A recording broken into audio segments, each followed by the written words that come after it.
Back on the Cummins 6.7 with the oil leak. As you can see, we've already gone through the steps of removing the intake filter housing or whatnot. Don't forget, put something in there. It's always good practice. It's the best habit you can have. So let me show you how to disconnect this fan connector right here. It's a little bit of a beat. Bear with me. Let me set it up right here. Let me make sure that you can see. There it is. Okay, so for whatever reason they put the actual section where it locks up on the inside part, so you're not going to really reach it with your finger. It's going to be a little bit of a headache.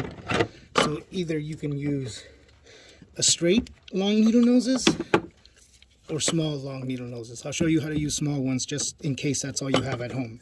Okay, see, the needle nose is actually going to hold on to the lock right there. It's going to press it.